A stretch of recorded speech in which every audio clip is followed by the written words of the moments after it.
The eviction notice was not a piece of paper. It was a tombstone, cold and heavy in Clara's hand, marking the death of hope. Nailed to her apartment door with a single, contemptuous thumbtack, it was the third and final one. The blocky, red letters screamed final notice in a way that felt personal, a final, vicious shove from a world that had been pushing her steadily toward the edge. Her landlord, Silas Blackwood, stood on the cracked linoleum of the hallway, a smirk playing on his thin lips. He was a man built of sharp angles and cheap cologne, his presence sucking the air from the already suffocating space. "Tomorrow, Clara. 10 a.m. The sheriff will be here to escort you and your belongings," he said, his gaze flicking dismissively over the threadbare armchair visible through the open door. "I suggest you start packing. Though by the looks of it, it won't take you long." Clara's knuckles were white where she gripped the doorframe, her body a rigid line of defiance against the trembling that threatened to consume her. Her son, 7-year-old Leo, peeked out from behind her legs, his small face a mask of fear. He clutched a worn teddy bear, its button eyes staring blankly at the man who was dismantling their world. "You can't do this, Mr. Blackwood," Clara whispered, her voice raw. "The rent is 2 days late. Just 2 days. I get paid on Friday." "Contracts don't run on Fridays, Clara. They run on dates," he sneered, enjoying the power he wielded. He leaned in, his voice dropping to a conspiratorial poison. "This is what happens when you hitch your wagon to a failure. Your husband couldn't provide for you when he was alive, and his ghost certainly can't now. A lesson for the boy." He winked at Leo, a grotesque, predatory gesture that made Clara's stomach churn. Something inside her snapped. The quiet desperation, the carefully contained panic, erupted. It wasn't a shout of anger, but a scream of pure, unadulterated agony, a sound torn from the deepest part of her soul. It echoed down the dingy hallway, a primal cry of a mother pushed past her limit. It was the sound of everything breaking at once. Blackwood flinched, his smirk vanishing, replaced by a flicker of annoyance. He straightened his tie and turned to leave. 10 a.m., he repeated coolly over his shoulder, his footsteps receding down the stairs. The scream left Clara breathless, her lungs burning. Doors in the hallway remained shut. She could feel the eyes of her neighbors through their peepholes, could almost hear their silent judgments. There goes that single mom again. Always so much drama. No one came out. No one offered a word of comfort. They were just silent, invisible witnesses to her humiliation. The silence was worse than Blackwood's cruelty. It was a confirmation of her isolation. Shaking, she pulled Leo inside and shut the door, the world shrinking to the confines of their small, doomed apartment. Her gaze drifted to the window, past the grimy glass and across the street. Half hidden by a row of dilapidated storefronts was a 2-story brick building. Its windows were blacked out, and a massive, snarling skull was spray-painted on the steel garage door. The Hells Angels Clubhouse. A place the whole neighborhood feared, a den of noise and menace. It was the last place on earth anyone would go for help. And as Clara's world crumbled around her, a terrifying, insane idea began to form. It was the last place. It was the only place left. The conflict wasn't just about the eviction. It was about the slow, grinding erosion of her dignity. Silas Blackwood was a master of that particular torture. He had inherited the building from his father, a man who had at least possessed a shred of decency, and he wielded his ownership like a weapon. He saw his tenants not as people, but as lines on a spreadsheet, and Clara, with her frequent late payments and quiet sorrow, was an irritatingly unprofitable one. He had been looking for a reason to oust her for months, dreaming of a gut renovation and the higher rents he could charge young professionals who wouldn't have sick kids or dead husbands. His words about Mark, her late husband, were the deepest cut. Mark had not been a failure. He had been a carpenter, a man whose hands were calloused from creating, not from taking. He could make a wobbly table stand firm with a few deft movements, could coax a garden from the sorry patch of dirt behind their building. He smelled of sawdust and sunshine. His failure, in Blackwood's eyes, was simply dying. A sudden, Massive heart attack at 34. Leaving behind a legacy of love but no life insurance. No savings. Just a gaping hole in their lives and a mountain of unforeseen debt. Blackwood's jibe wasn't just an insult. It was a desecration of memory. He was mocking the very foundation of Clara's strength, the love that kept her going. The systemic indifference was a silent accomplice to Blackwood's cruelty. Clara had tried to fight back. She knew the 20% rent hike he'd imposed 3 months ago was illegal. She had spent a precious afternoon she couldn't afford to miss from her waitress job at a legal aid clinic, sitting in a plastic chair under flickering fluorescent lights. The overworked lawyer had listened with a weary sympathy, handing her a stack of pamphlets and explaining the lengthy, complicated process of filing a formal complaint. It would take months, maybe a year. It required filing fees she didn't have and a resilience she was running out of. The system was there, technically, but it was a distant shore she couldn't swim to. It was designed for people with time and money, 2 things she had in critically short supply. Her neighbor's silence was its own form of antagonism. They weren't cruel like Blackwood, but their passivity was a heavy weight. They saw her leave before dawn for her cleaning job and return late at night from the diner, her face etched with exhaustion. They heard Leo's occasional bouts of coughing through the thin walls. Mrs. Gable in 2B would sometimes leave a bag of hand-me-down clothes outside her door, a gesture that felt more like pity than solidarity. Mr. Henderson in 2D, a retired postal worker, would nod curtly in the hall but never meet her eye, as if her struggle were contagious. They were all just trying to get by, keeping their heads down, their blinds drawn. But their collective silence created a vacuum, an isolating void where Blackwood's voice was the only one she heard. It amplified his power, making him seem like an unassailable authority and her like a helpless victim whose fate was sealed. The conflict was a 3-headed beast. Blackwood's malice, the system's apathy, and the community's fear. And Clara was trapped in its jaws. Mark had been the quiet center of her world. He wasn't a man of grand pronouncements or flashy gestures. His love was in his actions. It was in the sturdy bookshelf he built for Leo's growing collection of picture books, in the way he'd always make her a cup of tea, just how she liked it, when she came home tired from work. He had a principle he lived by, one he'd repeated to her often during their late-night talks. "Dignity, Clara," he'd say, his voice a low rumble. "It's the one thing no one can take from you unless you give it away. Money comes and goes. Jobs come and go. But you hold on to your dignity. It's what makes you stand tall when you've got every reason to fall." She hadn't understood the full weight of his words until he was gone.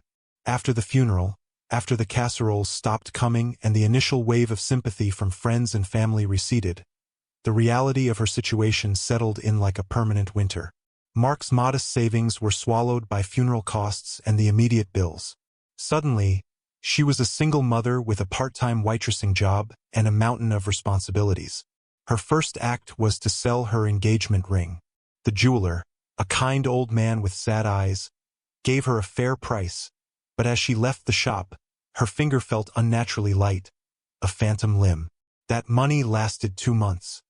Then came the second job, cleaning offices from 5 to 8 in the morning before her diner shift started. Her days became a blur of exhaustion, fueled by cheap coffee and the sheer force of will to keep going for Leo. She learned to smile at rude customers who treated her like she was invisible. She learned to scrub floors on her hands and knees in empty corporate buildings, the silence broken only by the hum of a distant server room. Through it all, she held on to Mark's words. She never complained to her co-workers.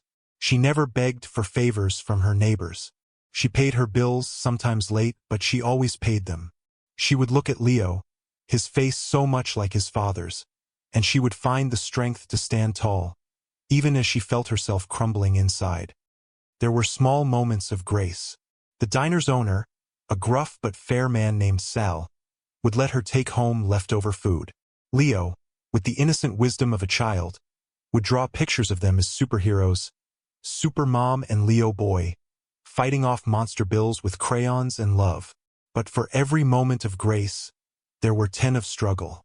The time the water heater broke and she had to heat water on the stove for baths for a week. The time Leo got a bad ear infection and the cost of antibiotics meant they ate rice and beans for 10 days straight. She was a ghost in her own life, a silent, hard-working woman whose struggle was invisible to the world. Her strength wasn't loud or performative. It was a quiet, relentless endurance, a promise she had made to Mark and to herself to never, ever give her dignity away. But now, with Blackwood's final notice, she felt that resolve cracking. How could she stand tall when she was about to be cast out onto the street? The principle that had been her armor now felt like a hollow echo. The pressure mounted with the setting sun. The eviction was no longer an abstract threat. It was a concrete reality, just hours away. A final, petty cruelty from Blackwood came in the form of a call to the utility company. The power went out at dusk, plunging the apartment into a premature, chilling darkness. The sudden silence was jarring, the hum of the old refrigerator gone, the small digital clock on the microwave blank. Clara lit the few candles she had, their flickering light casting long, dancing shadows on the walls, making the small space feel even more like a tomb. The candlelight illuminated the few boxes she had managed to pack, filled with their meager life. Leo's drawings, a few of Mark's old paperbacks, a chipped mug that read "World's Best Dad." Leo's cough, which had been a minor annoyance all day, grew worse in the cold, damp air. He was curled up on the sofa under every blanket they owned, his forehead hot to the touch. Fever, of course. It was as if the universe were conspiring to heap every possible misery upon her at once. She found a children's thermometer in the bathroom cabinet and held it under his tongue. 102 degrees. Panic, cold and sharp, pierced through her exhaustion. The last of the children's fever reducer had been used up a month ago. The pharmacy was a 20-minute walk, and she had exactly $23.41 in her purse. Enough for the medicine, but then what? What would they eat tomorrow? She checked the fridge out of sheer, desperate habit. The small light didn't come on. In the gloom, she saw the pathetic contents. A quarter-full carton of milk, a single egg, and a jar of mustard. That was it. The weight of it all pressed down on her, a physical force threatening to crush her. She sank to the floor, her back against the cold kitchen cabinets, and for a moment, she allowed herself to break. Sobs racked her body, silent and convulsive, her face buried in her hands. She had failed. She had fought so hard, for so long, and she had failed. Mark's words about dignity felt like a cruel joke. There was no dignity in a cold, dark apartment with a sick child and an empty fridge. Outside, the neighborhood went on.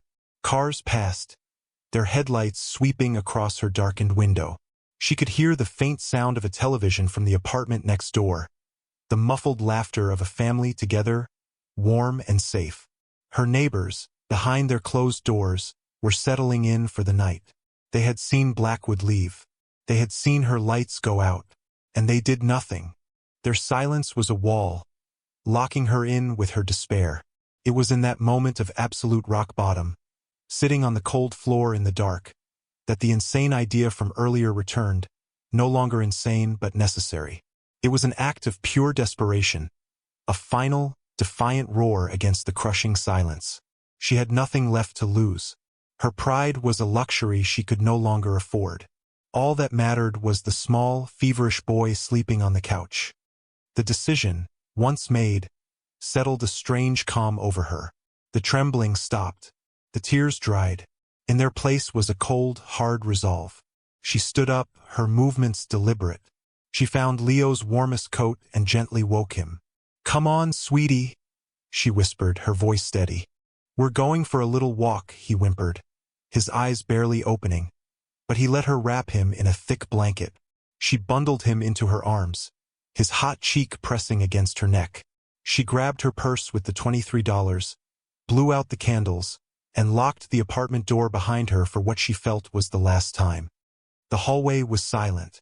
The air was thick with the ghosts of her neighbors' indifference.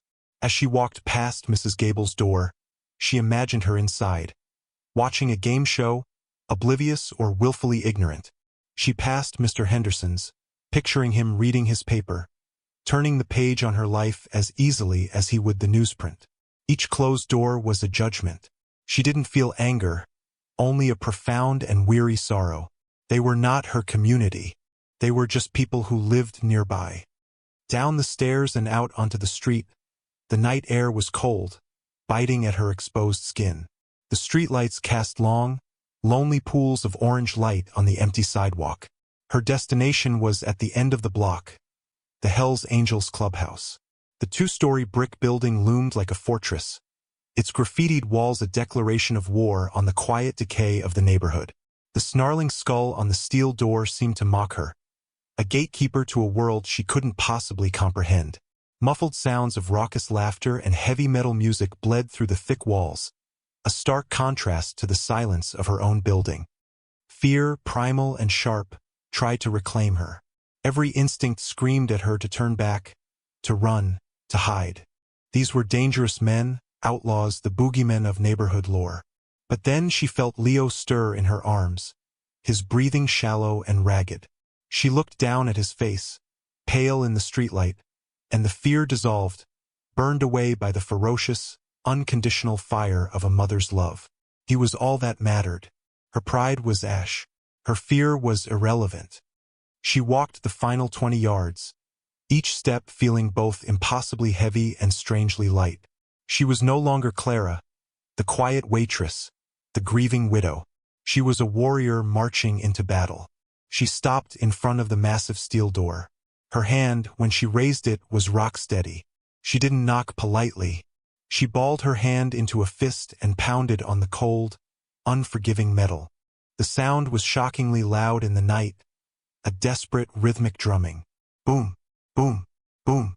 It was the sound of a heart beating its last, defiant rhythm. It was the sound of a woman who had been silenced finally demanding to be heard. The sound of Clara's fist on the steel door was a detonation in the quiet street. It wasn't a polite rap. It was a frantic, desperate cannonade that shattered the evening's fragile peace. Inside apartment 2B, Mrs. Gable, who had indeed been watching a game show, muted the television. Her brow furrowed. She had seen the landlord, that nasty Mr. Blackwood, earlier. She had seen the lights in Clara's apartment go out. She had felt a familiar, dismissive pity. Poor girl can't keep it together. But this sound was different. This wasn't the sound of quiet despair. This was the sound of a breaking point. She moved to her window, pulling back the edge of her lace curtain just enough to see. The sight made her gasp. Clara, with her little boy in her arms, was standing at the door of the motorcycle club, hammering on it like she was trying to break it down. A few doors down, Mr. Henderson lowered his newspaper. He had spent his life avoiding conflict, a habit ingrained from decades of walking a mail route through unpredictable neighborhoods. His policy was simple: mind your own business. He had seen Clara's struggle, had felt a pang of something he refused to name, and had deliberately looked away. It was easier, but the relentless pounding from the street drew him to his own window. He saw the small, solitary figure under the streetlight, a mother silhouetted against the forbidding fortress of the clubhouse. He saw the child bundled in her arms. It wasn't just a noise complaint. It was a spectacle of raw desperation. He thought of his own daughter, grown and gone, and the times he would have torn the world apart for her. The knot of shame in his gut tightened. His avoidance suddenly felt like cowardice. Across the street, in a small house wedged between two boarded-up shops, a young mechanic named Diego was cleaning grease from under his fingernails. He often saw Clara walking to the bus stop in the pre-dawn hours. He'd noticed the deepening shadows under her eyes, the way her shoulders seemed to carry an invisible weight. He'd thought about offering her a ride, or asking if she needed help, but shyness and the fear of being misunderstood had kept him silent. Now, hearing the commotion, he looked out. His first thought was that she was in trouble, that one of the bikers was harassing her. But then he saw that she was the one initiating contact, her small frame radiating an astonishing intensity. It wasn't weakness he was seeing. It was a terrifying kind of strength. The whispers in the neighborhood had always painted her as fragile, broken. But what he saw now was a lioness. The community's narrative, the quiet, unspoken consensus about the tragic single mom, was beginning to fracture.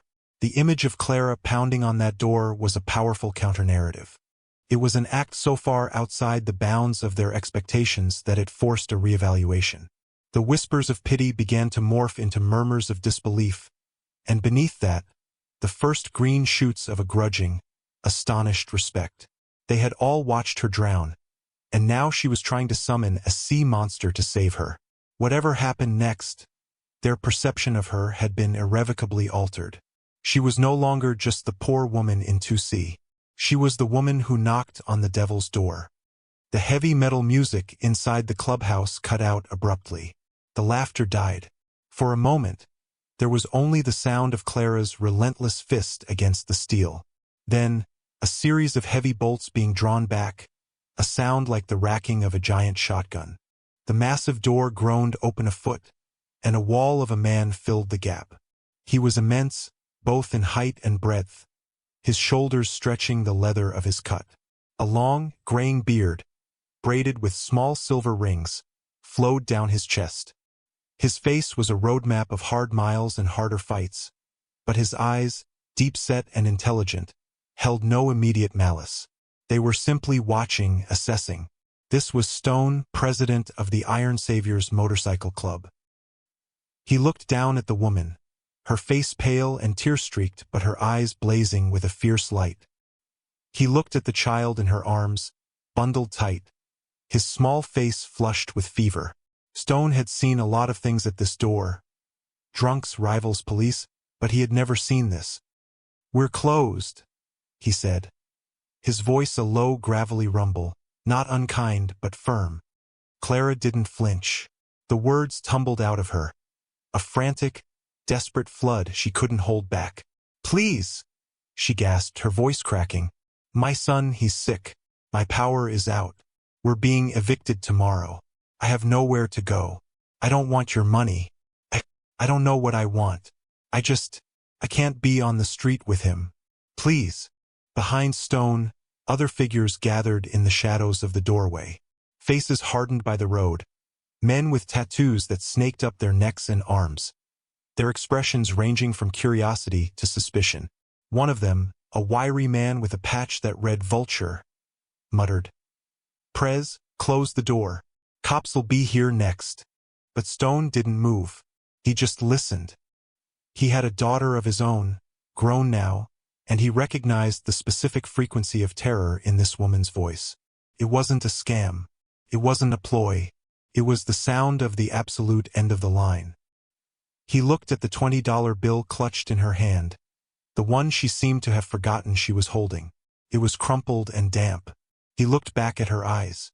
He saw no hustle, only a devastating, harrowing honesty. He made a decision. With a soft grunt, he pulled the door wider. "Get inside," he said, stepping back. "Both of you." The command was so simple, so contrary to every terrifying scenario she had imagined, that Clara froze for a second. The other bikers looked at Stone, surprised, but no one questioned him. His word was law.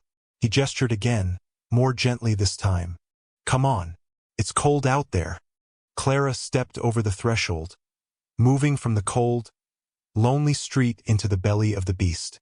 The air inside was warm, thick with the smell of stale beer, old leather, cigarette smoke, and something else, chili. A massive pot of it was simmering on a professional-grade stove in a large open kitchen area. The clubhouse wasn't the filthy den she'd imagined.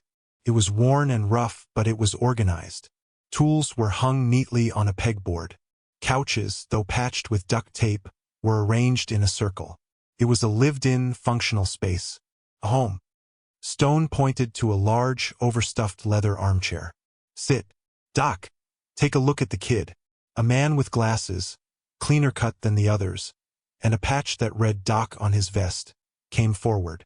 He knelt in front of Clara, his smile gentle. "Hey there, little man. I'm Document. Can I see how you're feeling?" Leo, who had been hiding his face in Clara's shoulder, peeked out. Doc's calm demeanor seemed to soothe him. He allowed the biker to gently feel his forehead. "He's burning up," Doc said quietly to Stone. "I've got a kit in the back. Fever reducer. Antibiotics if he needs them." As Doc went to get his supplies, Stone pulled up a wooden chair and sat opposite Clara. He leaned forward, his forearms on his knees, his gaze steady and serious. "Start from the beginning," he said, his voice a quiet command. "And don't leave anything out." Clara took a shaky breath, the warmth of the room slowly seeping into her chilled bones.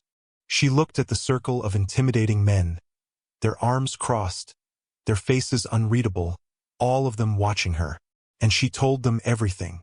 She told them about Mark's death, about the 2 jobs, the illegal rent hike, the callousness of Silas Blackwood.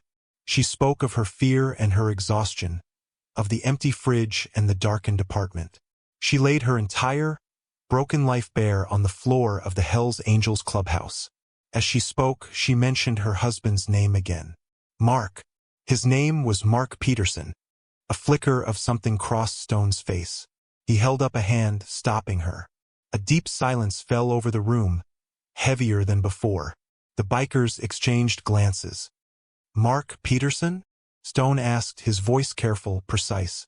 "Carpenter? About 6'1", brown hair, had a crooked smile when he laughed." Clara's eyes widened.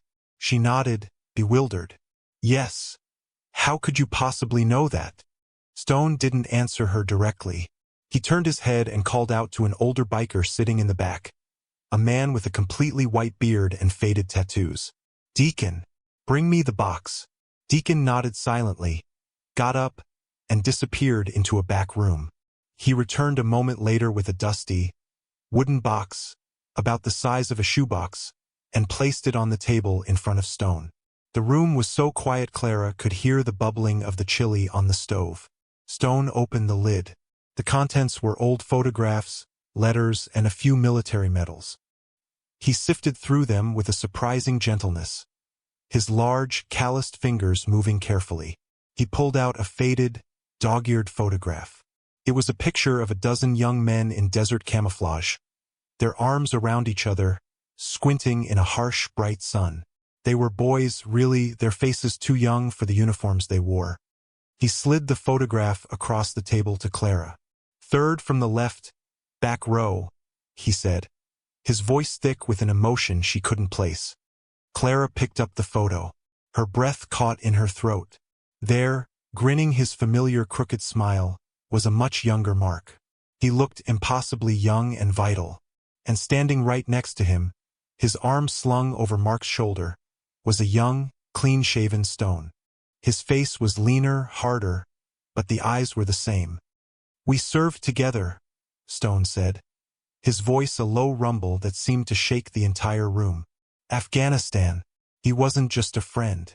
He was my brother." He tapped the photo, his finger resting on Mark's image. "He pulled me out of a burning Humvee after we hit an IED. Saved my life. I got shipped out to Germany. He finished his tour and came home. We lost touch. I looked for him for years, but Peterson's a common name. I never knew he was living 300 feet from my front door." He looked up from the photo, and his eyes met Clara's. The assessing gaze was gone. In its place was a look of fierce, profound loyalty, a recognition that transcended time and circumstance. "He was family," Stone said, his voice echoing with absolute certainty. "That means your family, and we take care of our own." The truth of who Mark was, not a failure, but a hero, and the revelation of this hidden, sacred brotherhood, landed in the center of the room, forever changing everything. The atmosphere in the clubhouse transformed in an instant. The suspicion in the biker's eyes evaporated, replaced by a focused, protective intensity. They were no longer a random collection of outlaws observing a stranger's plight. They were a family council, and one of their own was under attack. Vulture, the one who had wanted to close the door, now brought Clara a steaming bowl of chili. Deacon, the old biker, quietly refilled her water glass. Doc returned with the medicine and gently coaxed Leo into taking it, his large, tattooed hands surprisingly tender. For the first time in 2 years, Clara wasn't alone. She was surrounded. Stone leaned back in his chair, the photograph still on the table between them. "Blackwood," he said, the name tasting like poison in his mouth. He owns the building. Clara nodded, wiping a tear from her cheek with the back of her hand. He's evicting us at 10 a.m. Stone shared a look with a biker across the room, a man with a sharp suit vest over his cut and a patch that read Counsel, Silas Blackwood, Counsel said, already typing the name into a laptop that appeared from a saddlebag. Petty tyrant, slumlord, has a dozen open complaints with the city for code violations. Leveraged to the hilt. His mortgage on that building is with a private equity firm known for predatory lending. The information came out in a calm, clipped tone. The Iron Saviors had resources far beyond fists and motorcycles. Good, Stone grunted. Find out who holds the note. We're buying it. Counsel just nodded. Already on it, Prez. The sheer speed and efficiency of it all was dizzying. Clara felt like she had stepped into an alternate reality, one where problems that had seemed insurmountable to her were being dismantled with a few quiet words. Stone turned his attention back to her. You and the boy will stay here tonight.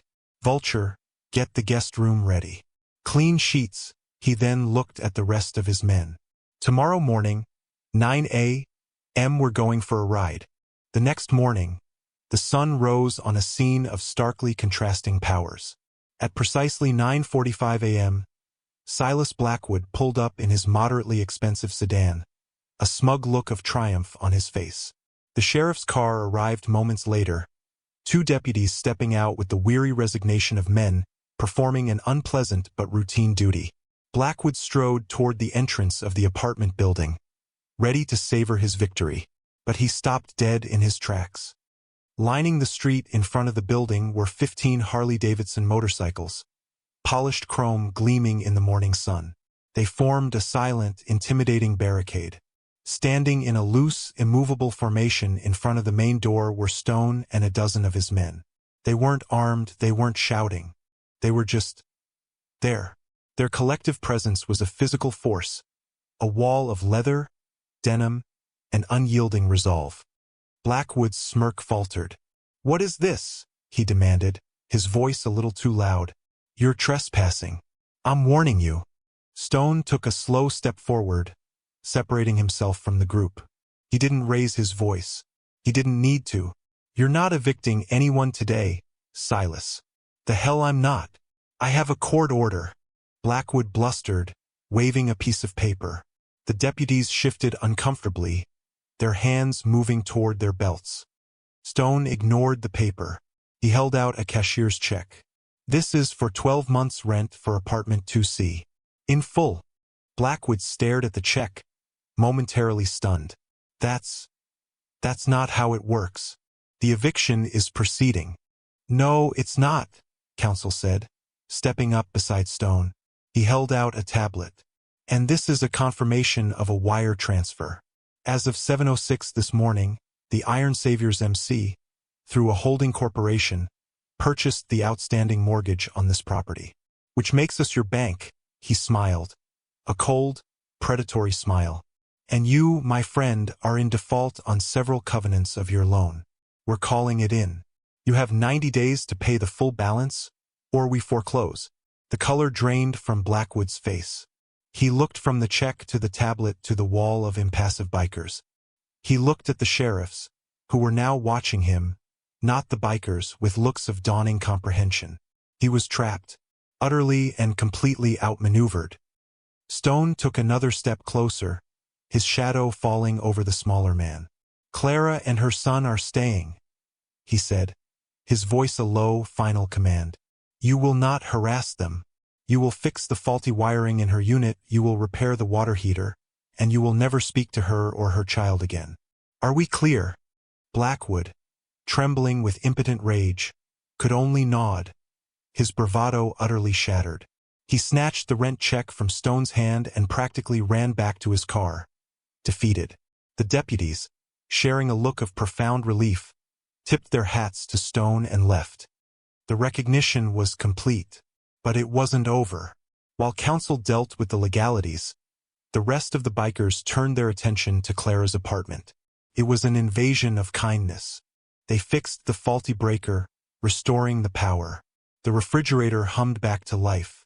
Two of the bikers, hauling in dozens of grocery bags, filled her fridge and cupboards until they were overflowing. Another group arrived with paint cans and rollers and began methodically repainting the stained, peeling walls. That afternoon, Stone found Clara standing in her now bright, warm living room, watching in stunned silence. He held out a black leather vest. It was a proper cut, but it didn't have the club's full three-piece patch on the back. Instead, on the front over the heart was a single small patch. It read, "Property of the Iron Saviors." It wasn't a claim of ownership, but a declaration of protection, a symbol to the entire world that she was under their care. "Mark was a brother," Stone said, his voice gentle. "That makes you our sister. No one messes with our family." Tears streamed down Clara's face as she took the vest, its weight heavy and comforting in her hands.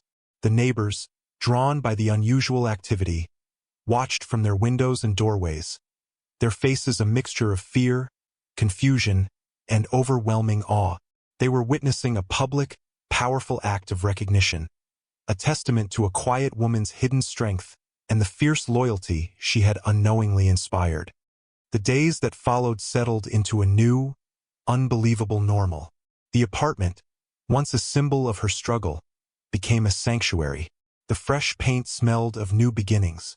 The hum of the full refrigerator was a constant, reassuring presence. Leo, his fever long gone, was thriving. He was no longer a timid, fearful child. He had a dozen burly, tattooed uncles who would occasionally stop by, one of whom, a man called Grizzly, was teaching him how to properly tune a bicycle. The fear that had been a constant companion in their lives had been replaced by an unshakable sense of security. Clara kept the vest draped over the back of the armchair where Mark used to sit. She didn't wear it often, but its presence was a silent promise. It was a tangible link to the brotherhood that had saved her, a symbol of her transformation from victim to protected kin. The change was not just in her circumstances, but within her. The weary resignation in her eyes was gone, replaced by a quiet confidence.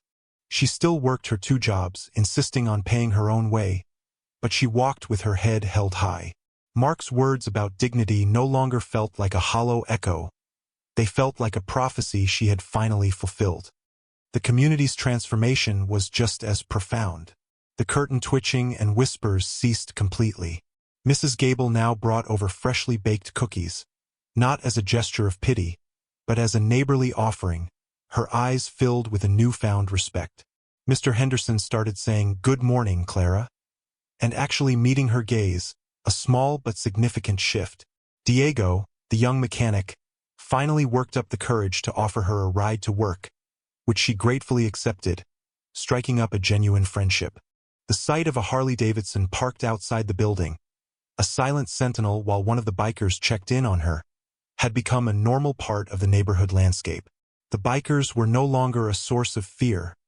They were the guardians of one of their own. Clara's desperate act had not only saved herself but had inadvertently reawakened a sense of community in the jaded, silent building. Her courage had shamed them out of their apathy. One evening, Clara sat by her window, holding a warm cup of tea, the one Mark used to make for her. Leo was asleep in his room, safe and sound, the monster bills from his drawings finally slain. The sun had set, and the streetlights were beginning to glow. Then she heard it, a low, distant rumble growing steadily closer. It was a sound that once would have made her lock her door and pull her blinds. Now it was a lullaby. A fleet of motorcycles, their headlights cutting through the twilight, came down her street. They weren't racing or causing a disturbance. They moved in a slow, deliberate procession, a parade of chrome and steel. As they passed her building, every engine revved in unison, a thunderous, rolling salute that vibrated through the glass of her window and deep into her bones. It was a check-in, a reminder, promise. Stone was at the head of the pack, and as he passed, he looked up at her window and gave a slow, deliberate nod. Clara raised her hand in a small wave, a quiet acknowledgement of the incredible, improbable family she had found. The motorcycles continued down the block and roared off into the night, their sound fading into the distance, leaving behind a profound silence. But it was a different kind of silence now. It was not the silence of isolation or indifference. It was the silence of peace, of security, of belonging. Framed in the warm light of her window, Clara was no longer the screaming single mom, the broken widow, the object of pity. She was a woman of quiet dignity, her strength finally recognized, her future secured not by a system or a society, but by the fierce, unwavering loyalty of a brotherhood forged in fire and bound by honor. The thunder was her shield. She was home,